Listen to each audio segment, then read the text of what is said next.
From the Watson Institute for International and Public Affairs at Brown University, this is Trending Globally. I'm Dan Richards.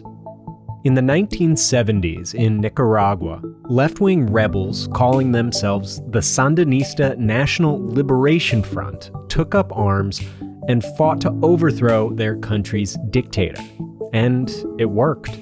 The Sandinistas overthrew Anastasio Somoza Debayle in 1979 in what became known as the Sandinista Revolution.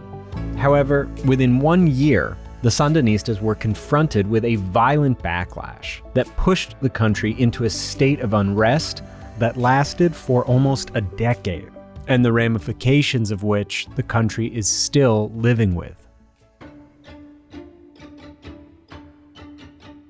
This period of violence was known as the Contra War, and to many Americans, it's associated with the Cold War and with Ronald Reagan. It's been described as a, quote, proxy battle in the Cold War between the Soviet-supported Sandinistas on one side and the US-supported counter-revolutionaries, or Contras, on the other. But as our guest on this episode explains, that story leaves out so much. And it fails to fully answer the questions of why this revolution occurred and why, ultimately, it failed. And it's not just outsiders who often see this war too simplistically. For most Nicaraguans, the revolution is something that they either fear or they love. It's something to condemn or to celebrate. It's a bit of a problem, I believe, that in Nicaragua, we haven't yet gotten past that mode of thinking. Mateo Jarquin is a historian and author of The Sandinista Revolution, a global Latin American history. Through interviews with former Sandinistas and archival research conducted across Latin America, Mateo tells the story of this momentous decade in Latin American politics, from roughly 1980 to 1990, from the perspective of those who lived it. On this episode, the Sandinista Revolution beyond the Cold War, and what a more nuanced understanding of that period can teach us about Nicaragua, Latin America, and the fragile nature of democracy, both in recent history and in the present. For many Nicaraguans, the past few years have been like living through a nightmare. Later in the episode, we'll hear from the Watson Institute's Stephen Kinzer about one of the more remarkable political developments in Nicaragua in recent months. The dictatorship became so terrified that they not only refused to allow this beauty queen permission to come home, but they went out and arrested the woman who runs the Miss Universe organization in Nicaragua. But to start, here's Mateo Jarquin.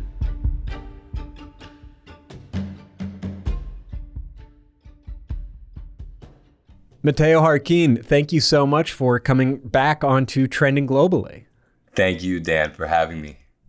So, what made you, as a historian, want to take a closer look at the history of the Sandinista Revolution?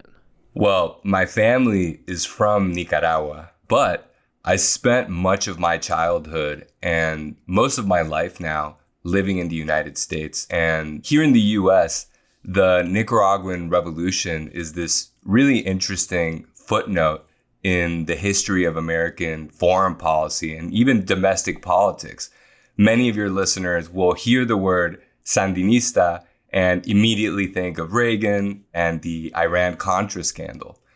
Now, by contrast, in Nicaragua, the way people remember the revolution couldn't be more different. For Nicaraguans, the story of the revolution and of the subsequent war between Sandinistas and Contras was a struggle between Nicaraguans.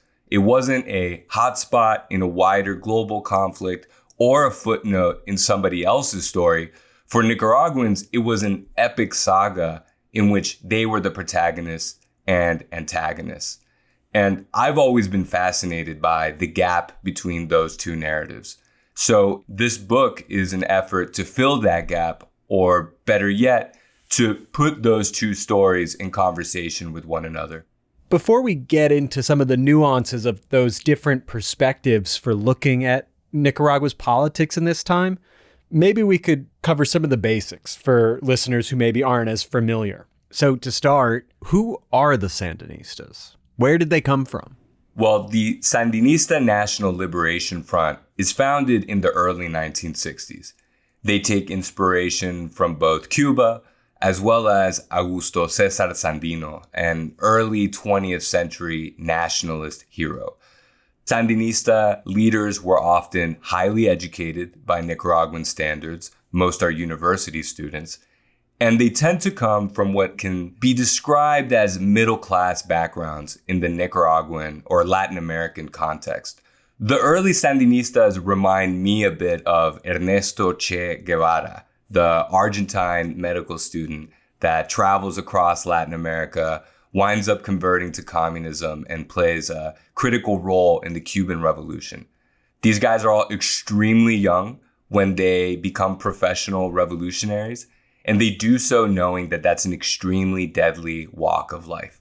As Mateo explained, before the Sandinista Revolution made them a world-famous organization, they were considered a fringe group in Nicaragua, and not serious players in the country's politics or a challenge to the country's dictator, Anastasio Somoza Debayle. In the 1960s, the Sandinista Front had a really hard time posing a challenge to the Somoza dictatorship, which from the outside looked pretty resilient. The first Somoza was succeeded by his son, who then passed on power to their brother.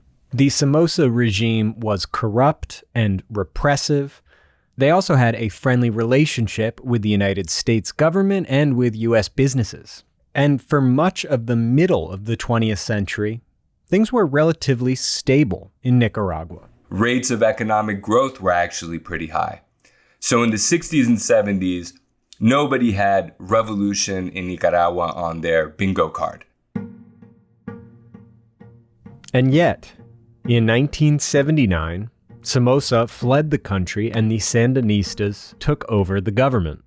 So, what changed? There are, of course, a lot of factors. There was Somoza's inept, corrupt handling of a catastrophic earthquake in Nicaragua in 1972. 90% of the city has been utterly destroyed. There are Christmas lights on the citrus trees at the ranch of General Anastasio Somoza, the country's strongman, president, dynastic leader, and richest man. There is not a single building in the downtown section safe for occupancy. Somoza, whose personal wealth is estimated at $300 million, said he appreciated the international relief Nicaragua had received.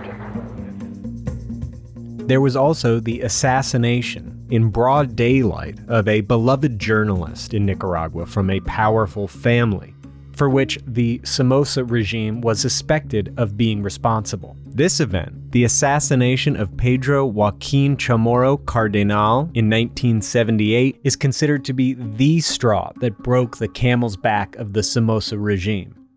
However, neither of those events can explain why it was the Sandinistas, a ragtag group of middle-class Marxists, who wound up replacing Somoza.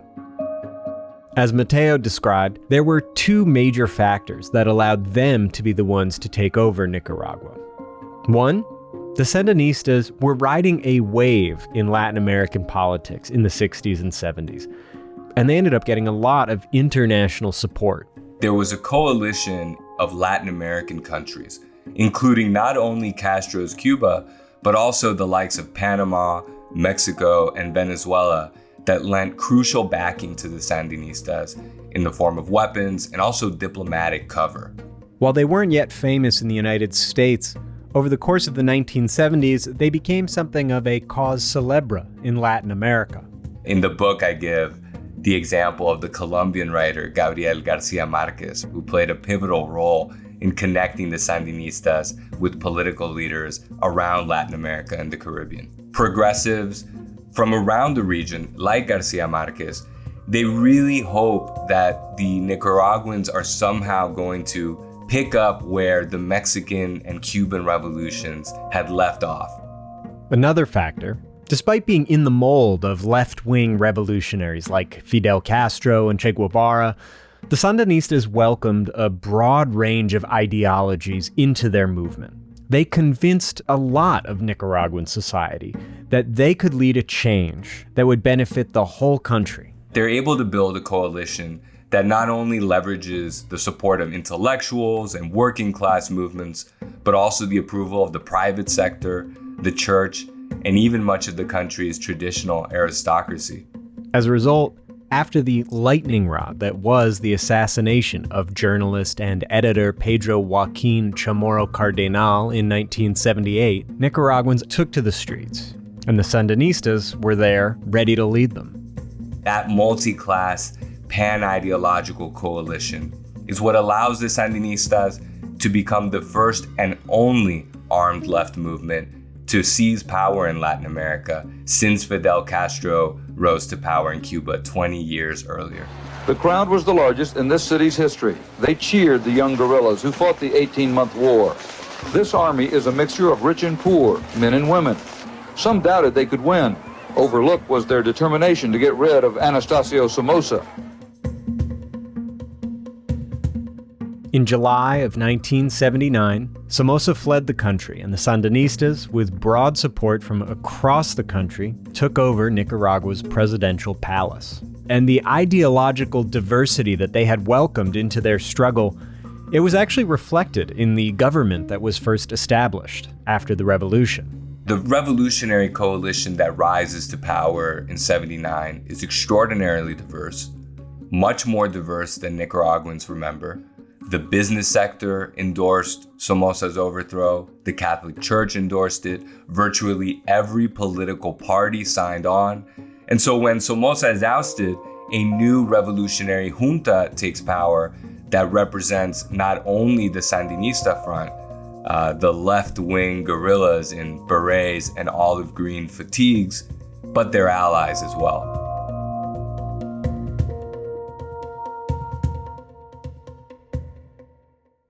Wow. Okay, so from there, it's 1979. They stage this revolution. It has broad support. People are feeling really optimistic about the future of the country in many ways. What happens next? Well, the Sandinistas take power under extraordinarily adverse circumstances. Following the insurrection against Somoza, the country is wrecked, and these people are very young. The average age of the Sandinista commanders on the National Directorate, which was the supreme collective leadership of the revolution, was 33 years old. The chief of staff of the army was something like 24. Can you imagine? No. I'm 32 and I can barely figure out taxes. Right. So they have this very strong conviction that their mission is to redistribute wealth and dramatically expand access to housing, healthcare, and education.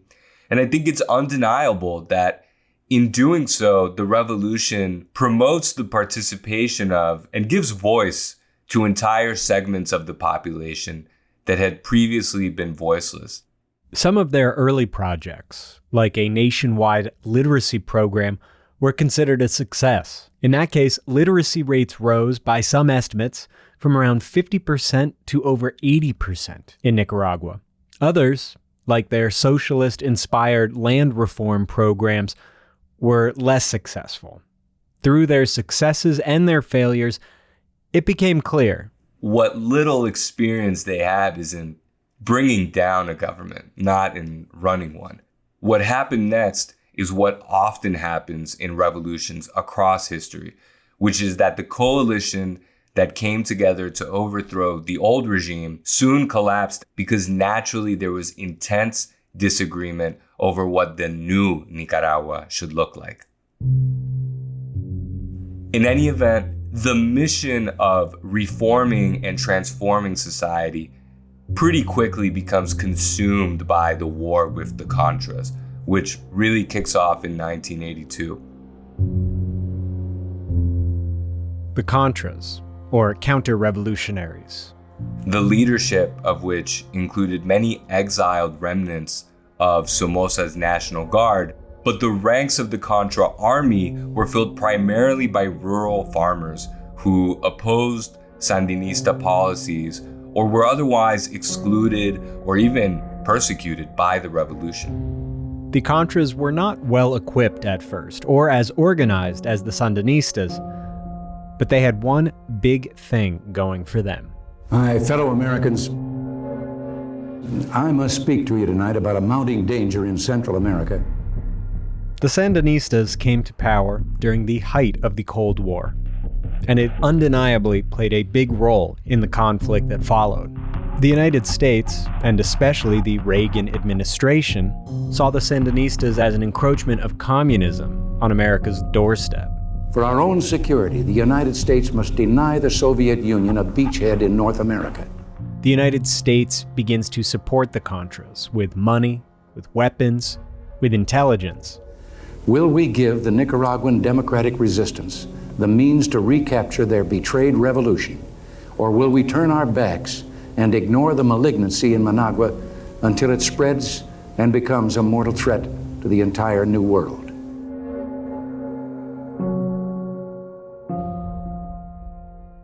So, Mateo, by about 1983, violence has spread across Nicaragua in what we now call the Contra War. And for many Americans, at least, this is the point where it really becomes more of a story of the Cold War. On one hand, you have the Sandinistas and Cuba and the USSR. And on the other side, you have the Contras backed by the Reagan administration. It's what a lot of people in the US maybe learn about as like a proxy war. But a key part of your book's argument and of your research is that there's so much more to this war than that framing. So how should we think about the Contra War? Well, when we think about the bitter fighting that eventually takes place between the Sandinista government and the Contra, it's hard to even know what name or label to put on it. For Sandinista commanders, they were fighting a war of foreign aggression, an intervention in which the Contras were like an arm of the US foreign policy apparatus. But for those on the anti-Sandinista side, the Contra felt more like a local resistance force, and the war was more like a civil war in which US involvement played only a background role. So it's intervention or civil war. But those things, of course, aren't mutually exclusive. In fact, those two perspectives feed into one another pretty neatly. How so? CIA and Defense Department involvement militarized grievances with Sandinista rule. Without American money and weapons, discontented Nicaraguans wouldn't have had the means to mount an armed challenge on anywhere near the scale that the Contra achieved. However, American policies didn't create opposition to the revolution in the first place. So it'd be a bit of a simplification to call the Contra a proxy army, much in the same way that it would greatly oversimplify things to say that the Sandinistas were proxies of the USSR just because their military campaign likewise wouldn't have been possible without Soviet bloc support. The Cold War, in many ways, flattened the more messy reality of the Contra War. The upheaval in Nicaragua, like many conflicts in the second half of the 20th century, were affected by the Cold War, but were about so much more. The Vietnam War is a classic example. American policymakers were convinced that it was a struggle over communism, and Vietnamese leaders fundamentally saw it as a struggle for their national independence. In other words, conflicts like the Vietnam War and the Contra War, they were also about the collapse of European empires or decolonization. The Sandinista Revolution and the Contra War, while wrapped up in Cold War politics, were also about the long history of U.S. intervention in the region, which had little to do with communism. And this more multifaceted view of the Contra War and the Sandinista Revolution can shed new light on why exactly the Contra War wound down in the late 1980s and how the country transitioned to a democracy by 1990. So the revolution's ending was just as singular as its beginning. And I think the road to that outcome provides a really interesting view to how the world was changing in the twilight years of the Cold War. By the late 1980s, the Cold War was winding down. The USSR was on the verge of dissolution, and the Sandinistas were losing the support of their most powerful ally. But on the other side of the war, despite President Reagan's interest in supporting the Contras, by the mid-1980s, the US Congress had made funding of the Contra illegal. The Reagan administration tried to get around these laws in what became known as the Iran-Contra affair, a scandal which led to multiple indictments of Reagan administration officials.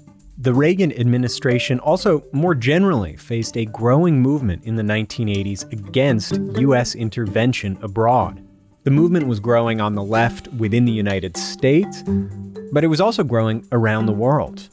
For instance, Reagan had a pretty hard time convincing American allies in Western Europe and Latin America that funding an insurgent war in Central America was a good idea. Washington held that the Sandinistas were the result of Soviet or Cuban meddling and that they represented a threat to international security. But Latin Americans and Western European leaders, they tended to see Central America's revolutionary upheavals as caused by inequality, poverty, repression, and an understandable desire for national sovereignty. And as a result, Europe and Latin America try to act as a counterweight against US intervention in what has historically been an American sphere of influence, which is pretty remarkable. All of these shifting dynamics in the Cold War, among national liberation movements around the world, helped Central American leaders wind down their civil wars and build these peace agreements that committed each of their countries to transitions to democracies. In 1987, after a series of meetings and negotiations, Nicaragua joined Costa Rica, Honduras, El Salvador, and Guatemala to sign not just a national, but a regional peace accord. Those peace agreements, the 1987 Central American Peace Accords, were themselves part of an enormous wave of democratic transitions that was rapidly spreading around Eastern Europe, Asia, Africa, and Latin America. The Sandinistas, led by their president Daniel Ortega, signed a peace treaty that ended the Contra Wars the following year, and they agreed to hold internationally monitored free elections. Daniel Ortega, who was the leader of the Sandinistas, ran as the Sandinista party's candidate for president. And he lost. Not long ago, few Nicaraguans could have imagined this moment. Sandinista leader Daniel Ortega handing over his title as president to 60-year-old Violeta Chamorro. You know, in 1990, the FSLN becomes the first armed socialist movement in the world that, having taken power by armed struggle, handed it over peacefully through democratic elections. It was a defeat for the Sandinistas, but many view it now as a victory for democracy around the world. So I always go back to the reflections of Sergio Ramirez, a key Sandinista leader who had been Ortega's vice president. He's also a very celebrated novelist. And he wrote in his memoir that the revolution did not bring justice for the oppressed as had been hoped, nor did it manage to create wealth and development.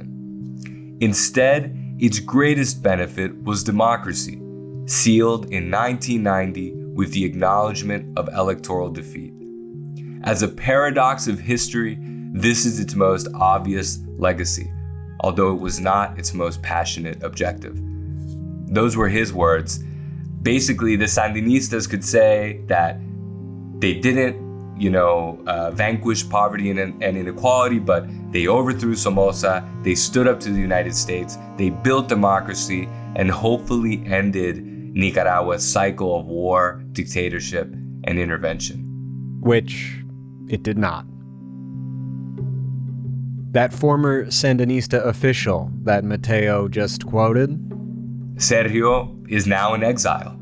To the extent that democracy was a legacy of the revolution, it wasn't a lasting one, but that's a whole other story. If you want to hear that whole other story, how Nicaragua's democracy fell apart in the 1990s and 2000s, check out Trending Globally's limited series called Revolution Revisited. We'll put a link in the show notes. But a quick version. Over the next 16 years, from 1990 until 2006, the Sandinistas' leader, Daniel Ortega, attempted to regain control of the country. He ran for election multiple times and lost. In the process, he abandoned many of the left-wing principles that had guided the early Sandinista movement. He developed a cult of personality. Many Sandinistas left the party. In 2006, Daniel Ortega ran again in the country's elections, and 20 years later, he's back. In the following years, Ortega would crack down on civil liberties in the country and institute policies that would enrich his family and political supporters. He also put an end to free and fair elections. By the 2010s, many of those in Nicaragua who had once supported the Sandinista revolution felt that Ortega was behaving more and more like the dictator he and the rest of the Sandinistas had overthrown way back in 1979. For them, there is nothing left of the revolution, and Ortega and Somoza are the same thing. Ortega y Somoza son la misma cosa. In 2018, there were a series of massive protests against Ortega. People are out in the streets. It feels like we're on the threshold of something new. And, that pretty quickly gives way to the horror of regime repression. Over 200 protesters were killed. Since then, political resistance to the Ortega regime has all but been silenced. For many Nicaraguans, the past few years have been like living through a nightmare. Mateo has started to see more and more young Nicaraguans eager to learn about their country's history, to try and understand how they got here, which is wonderful. But as Mateo sees it, it is only the beginning of a much longer journey. I think that Nicaragua as a society hasn't really confronted the history of the revolution and tried to answer its basic questions. How it came about, what its character was, and indeed what its legacies are. And by that, I don't mean that Nicaraguans don't think about the revolution. It's everywhere. It touched everyone. What I mean is that for most Nicaraguans, the revolution is something that they either fear or they love. It's something to condemn or to celebrate. And that's how people experience and remember times of revolution around the world. But it's a bit of a problem, I believe, that in Nicaragua, we haven't yet gotten past that mode of thinking. It's hard enough to write about the past in those circumstances, but it also feels more urgent and important. Mateo Jarquin, thank you so much for coming back on to Trending Globally. Thank you for having me on.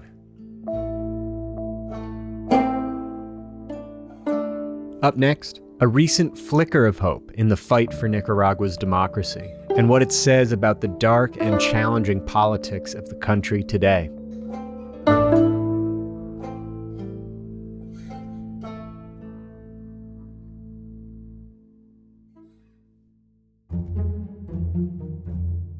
This past November, Nicaragua's entry into the Miss Universe pageant won for the first time in the country's history. However, Miss Universe, whose name is Shaynis Palacios, is no longer allowed in Nicaragua. To help explain why that is and what it says about the country today, I spoke with Stephen Kinzer. Stephen Kinzer is a senior fellow in international and public affairs at the Watson Institute, and he was a New York Times correspondent for 20 years, 6 of those covering the Sandinista Revolution and Contra War in Nicaragua. Here's our conversation.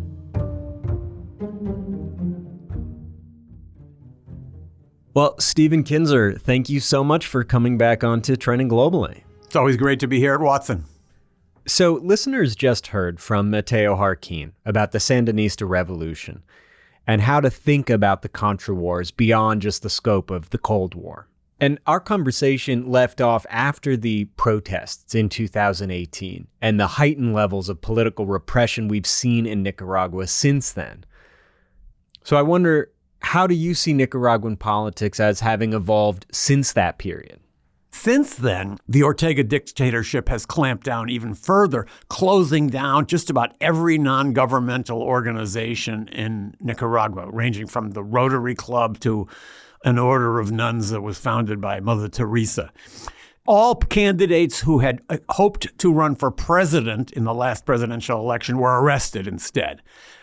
There was a wave of arrests in which more than 200 were arrested. They were kept in jail over a year and finally thrown out of the country and had their citizenship taken away from them, which is a bizarre and rarely used punishment that I can't remember ever happening in Latin America. So Nicaragua today is under what must be the harshest and most brutal dictatorship in Latin America.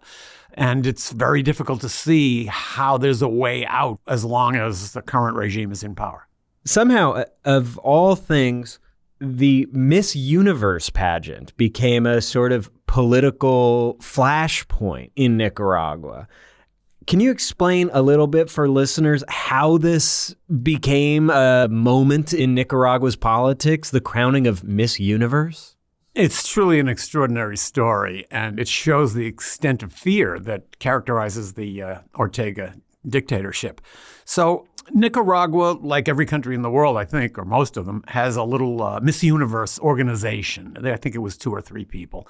And they promote the Miss Nicaragua contests. And then whoever wins gets sent off to the Miss Universe contest. Now, as I mentioned, the Ortega government has been relentlessly shutting down every kind of institution that's not connected to the government. They didn't think about closing down Miss Universe. But then something amazing happened. Miss Nicaragua, a woman named Shenis Palacio, who's in her early 20s, was named as the winner of the Miss Universe contest. This was the first time this had ever happened to a Nicaraguan woman.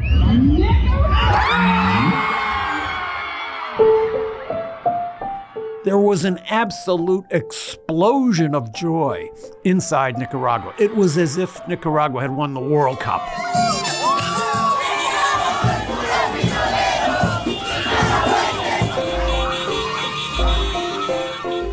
People poured out of their houses. The streets were full. There were firecrackers going off. People were waving the Nicaraguan flag, which is blue and white. This beauty queen had actually worn a blue and white dress themed on the Nicaraguan flag when she won the prize. And can you explain for listeners why that's sort of a bold choice? Because it sounds like a pretty harmless thing for someone representing a country in the Miss Universe pageant. That flag is not so well looked at in Nicaragua by the government. Nicaragua might be one of the few countries in the world where flying the national flag makes you a suspect because the government wants you to fly only the flag of the Sandinista front. So people charged out of their houses. They had an excuse now to be jubilant and to wave their flags. Then the dictatorship became so terrified that they not only refused to allow her permission to come home, fearing the explosion that might happen, but they went out and arrested the woman who runs the Miss Universe organization. And the Miss Nicaragua pageant, Miss Universe, it's canceled. That's now also forbidden. And is that all because she wore a flag that their regime doesn't approve of? Or how did this spin out into such an idea? I think there was a sudden realization that this woman has become super popular in Nicaragua. I don't think there's any doubt that if you were to take a poll in Nicaragua today, absolutely the most popular person by a wide margin would be Xenís Palacios. She also takes Nicaragua to a place where they don't have to think about repression and poverty all the time. It's a symbol of hope in a time when there's not much hope in Nicaragua. She's young, she's beautiful. She arrived in Costa Rica recently and had a dramatic, ebullient reception from the large Nicaraguan exile community there, but that's as close as she can get. So she's now, as she tours the world as Miss Universe, seen as a political enemy of the Nicaraguan government. And how exactly are they doing that? What are they saying she's done wrong aside from wearing the colors of this country's flag? They came up with this bizarre rationale that the whole Miss Nicaragua contest is a kind of political opposition, and that it's all rigged to allow certain people to win, and that this has actually also leapt up to the whole Miss Universe competition, that there are people up there trying to find ways to humiliate the Nicaraguan government. So they're relentlessly trying to attack this woman. There were all kinds of insults against her. She used to sell little buñuelos, which is a kind of a sugar bun, to put herself through college. And the Sandinista newspaper said that she should be called not Miss Universe, but Miss Buñuelos. And she also had a famous costume that was modeled after a Nicaraguan grackle, that dark bird. And the newspapers replied that a grackle is a bird that lives off insects and garbage. Schoolyard insults aside, is there any reality to this implication that she's part of some sort of conspiracy against the Sandinista government? Or even a sense that she's particularly politically motivated? Xenís Palacios never took a role in any public political situation. She never was a candidate for anything. She never endorsed any candidates. But the government has pulled out a couple of photographs that show her participating in the 2018 uprising. It's fascinating. I'm so curious for us to learn more about her over time, too. Like, I feel like the not being overtly political, but wearing that flag color. It's I tell you, if there's ever a new situation in Nicaragua years ahead, Xenís Palacios will be somebody that everyone is going to look to for some kind of leadership. Nicaraguan civil society has been so repressed and devastated and decapitated. Many of the civil society leaders are not even allowed into the country. So she's out there as a figure who the government fears is very popular, and the government's fear is correct.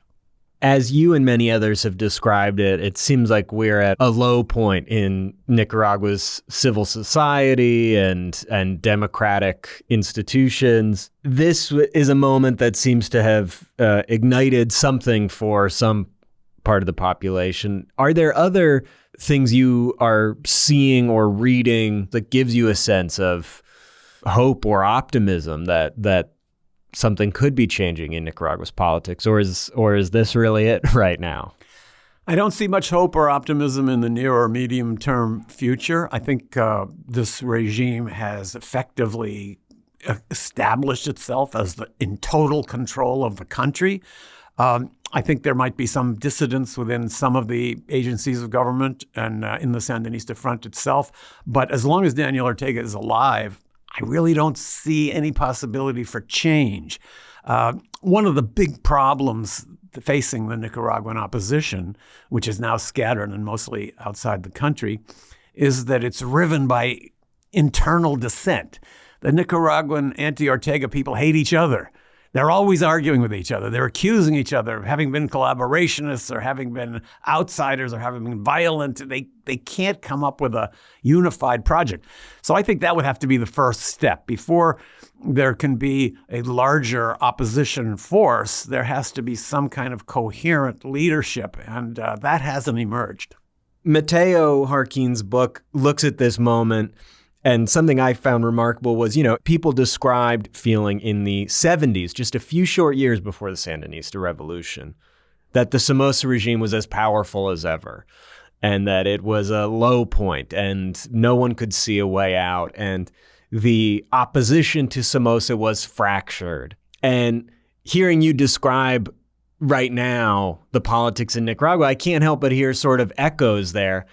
I don't know if I'm just being a, glass half full, looking for silver linings, But I guess, how do you think about that sort of unpredictability of regime changes and when and how they happen? All of them are individual, of course, and the circumstances differ greatly from country to country. I'll tell you one thing that the Nicaraguan people have learned very painfully, just the way the people of Iran have learned it. And that is, when you violently overthrow a government, you are placing in power people whose instrument is violence. When you're a guerrilla fighter, you cannot be open-minded and tolerant. You have to be paranoid. You have to think that everybody's trying to kill you, because in many cases they are. And it's very difficult to make the transition after you take power and decide, okay, now I don't have to be paranoid. I don't have so many enemies. Now I have to be inclusive and talk to everyone else. So I think the armed option for Nicaragua does not exist. And it's because Nicaraguans realize it's only going to promote another clique of fighters, and that's going to start the whole process again. Nonetheless, Nicaraguan history is cyclical, and their great poet, Rubén Darío, famously wrote, Nicaragua está hecho de vigor y de gloria. Nicaragua is made of vigor and of glory. And Rubén Darío, like today's Xenys Palacios, is a figure that Nicaraguans look to for inspiration. And as long as those figures are there, both in history and in real life, something is bubbling in Nicaragua, and I'm eager to see how that plays out. Stephen Kinzer, thank you so much again for coming on to Trending Globally. Great to be with you.